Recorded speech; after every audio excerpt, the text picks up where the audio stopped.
Tired of dealing with annoying flies, fruit flies, and gnats in your home? The Zevo Flying Insect Trap is your ultimate solution. Don't wait. Check out the link in the video description now to get your Zevo Flying Insect Trap on Amazon and enjoy a bug-free home today. Heartbroken Southport families have called for calm on the streets as they accused violent thugs of showing no respect to a town that's grieving after protesters torched a police van and injured several officers during ugly riots last night. Merseyside police said 22 of its officers were injured after clashes broke out in the seaside town, near the scene where 3 girls were killed in a horrific knife rampage on Monday. The Prime Minister and Home Secretary joined police chiefs in condemning the sickening violence, which started barely an hour after thousands of mourners had gathered for a vigil to remember the victims who lost their lives. Tributes have poured into the 3 girls who police yesterday named as 6-year-old Bibi King, 7-year-old Elsie Stankum and 9-year-old Alice da Silva Aguiar. 8 other children suffered stab wounds at the Taylor Swift-themed summer holiday dance workshop.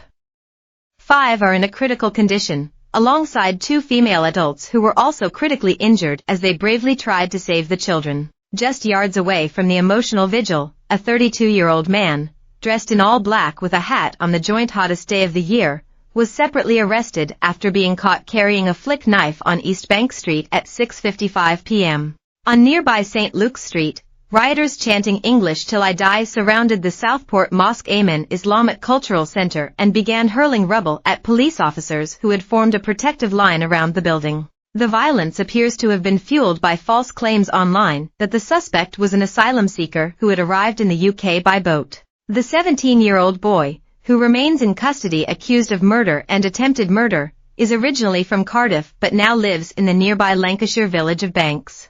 Merseyside Police has issued a warning over an incorrect name being widely circulated online, adding, "We would urge people not to speculate on details of the incident while the investigation is ongoing." The angry mob, who police believe to be supporters of the English Defence League, started targeting the Muslim place of worship at around 7:45 p.m. 8 police officers suffered serious injuries, including one who was knocked unconscious.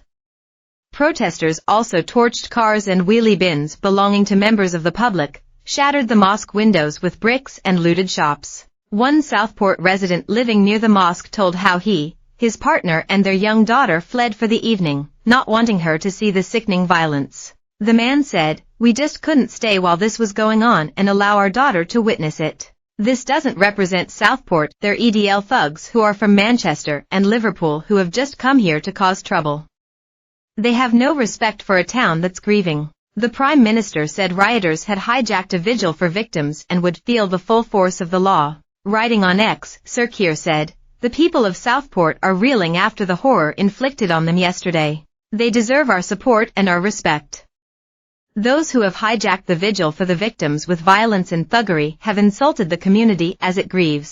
Home Secretary Yvette Cooper said scenes of thuggery on the streets of Southport bear no relation to the community which had been coming together. She told broadcasters, "I think everyone should be showing some respect for the community that is grieving and also for the police who are pursuing an urgent criminal investigation now, and who showed such heroism and bravery yesterday in the face of these horrific attacks. I think everyone needs to support the police in that work, and frankly the scenes of thuggery that we have seen on the streets of Southport this evening bear no relation to the way in which the Southport community has been coming together to support each other and to support grieving families. We need to see some respect for the grieving community and for the police in their urgent work." Police have introduced a 24-hour Section 60 order in the area where the riots took place and extra officers will remain in the area. Assistant Chief Constable Alex Goss said, "Tonight, Merseyside Police has faced serious violence in Southport and I am so proud to have witnessed off-duty officers,